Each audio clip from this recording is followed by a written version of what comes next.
Greetings. It's been a while since I posted a video, quite a while.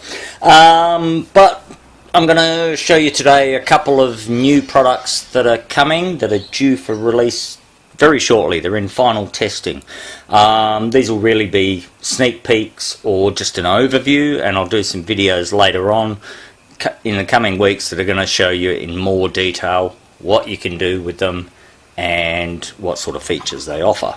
So the first one we'll do is just a sneak peek today, and we'll have a look. I've been working on for quite a while some custom gauges that are actually able to fit into the existing stock gauge housings but provide you with a modern gauge. Some of you may have seen it. There's been some stuff on some of the forums over the time. So let's see if we can get a decent... Oh, we'll go this way and pull that out of the way. So, alright, here we go. They're gauges with programmable displays. We can put the backlight on.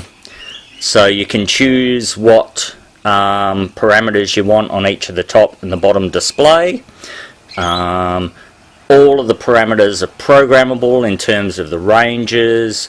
The face plates put in, you can put in the angles, and I'll go through that at another stage. You can change some of the displays.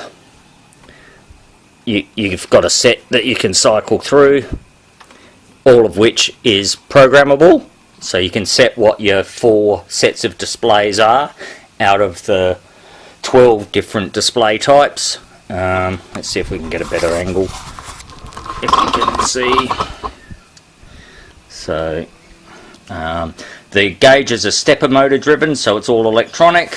I'll fire this up just to give you an idea.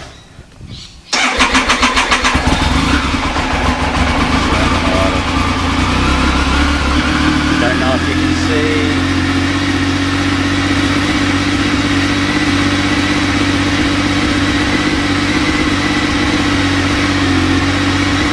Change displays.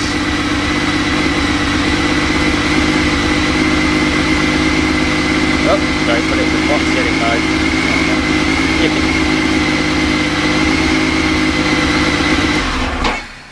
As you can see then, the gauges are stepped, so you can see what's in range and what's not. The dash here is a little 3D printed unit designed to go with them.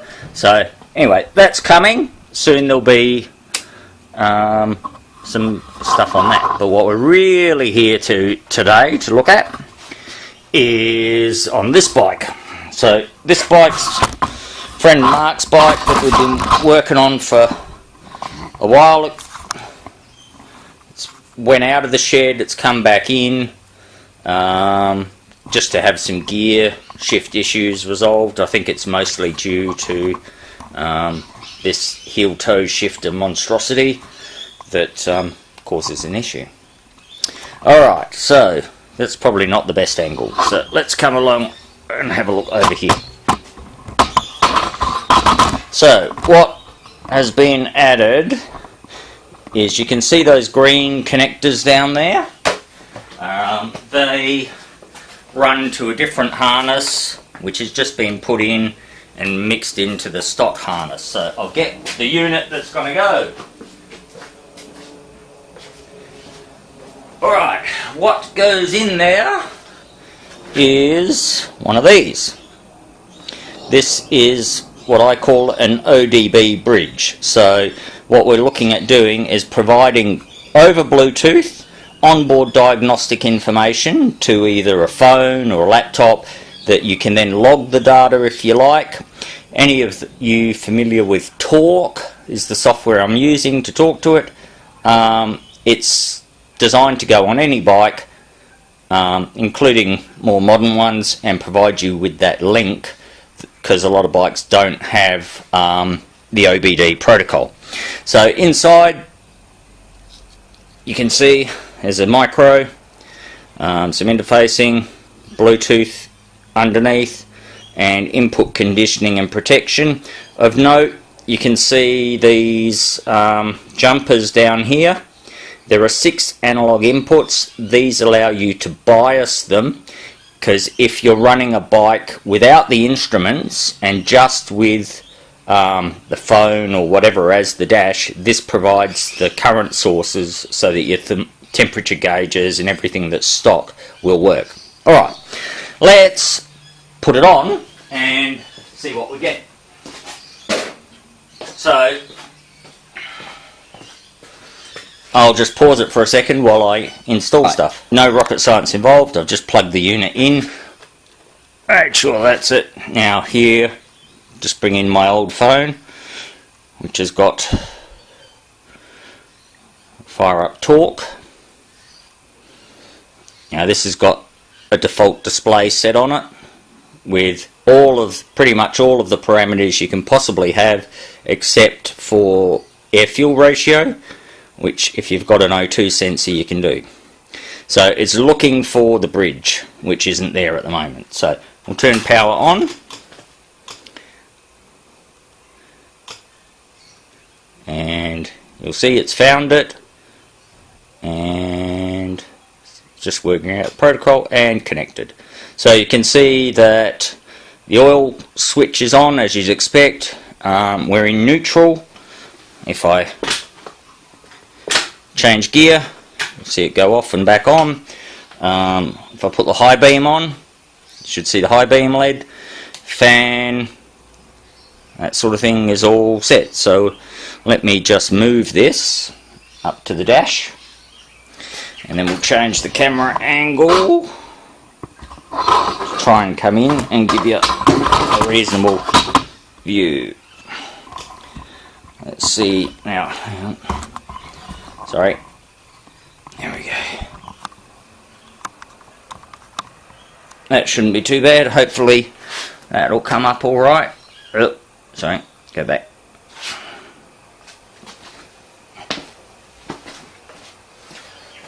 Alright, let's start her up.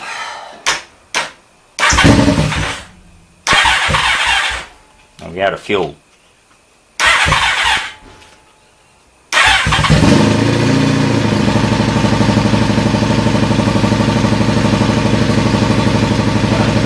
As you can see, we're getting tacho.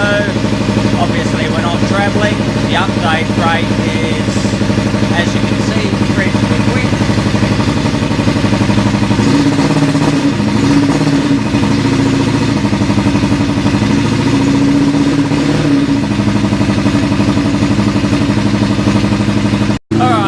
Her up a bit so she's running and chuck some fuel in.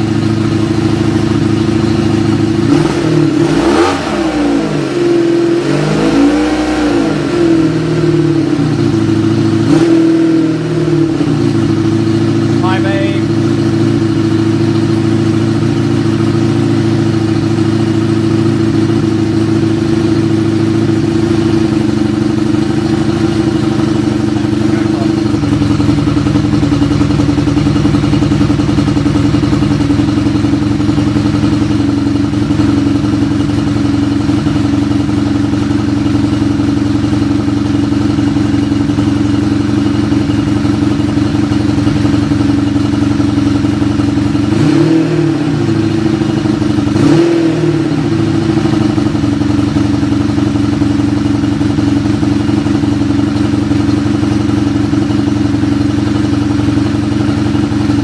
Fuel in.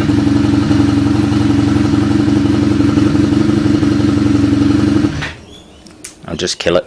There's no fuel sensor on the reserve tank on this, and there's no fuel sensor, there's no main tank at the moment, so that's why you're not seeing a fuel response, but I can probably dummy it. So hang on, if I just we'll go with the temperature sensor. I'll just show you that sort of works if I can find something. So we'll just short out the temperature sensor briefly to show you it goes up. And you can see it climbing. It's filtered to look for the peak, to do averaging. That's all programmable. You can set whether you want instant response or whether it takes the peak if you've got a sensor that pulses the, or a gauge that pulses the sensor. So, which strangely enough this one does. can we say about it? It's all configurable.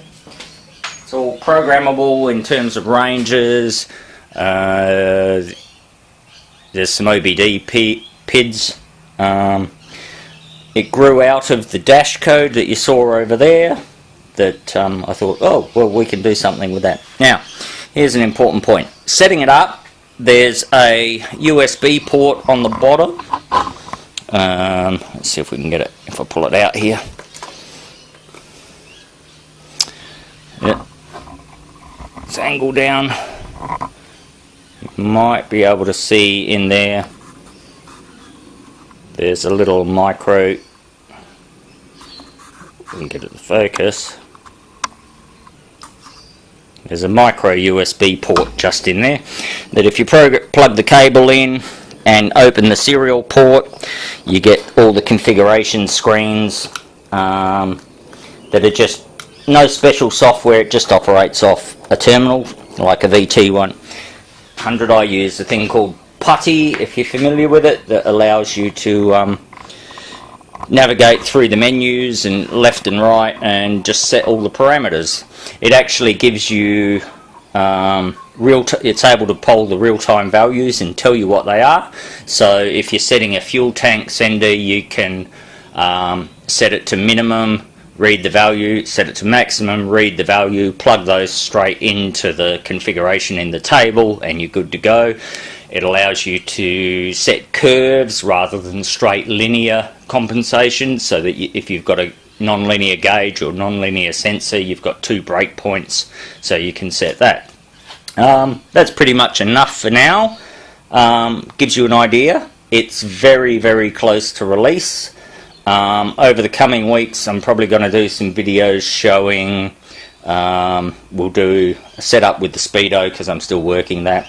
I am thinking about putting the O2 meter on and doing some kilometers and showing you how to actually tell what your fueling is across your RPM and against your throttle position. So we'll include in that is the fitting of a throttle position sensor, and I'll also fit an oil pressure sensor to give you a real feedback on your oil pressure. All of that is already available on the product. It's just a case of putting the right bits on the bike. That's probably it for now. That's enough of a teaser. Stay tuned.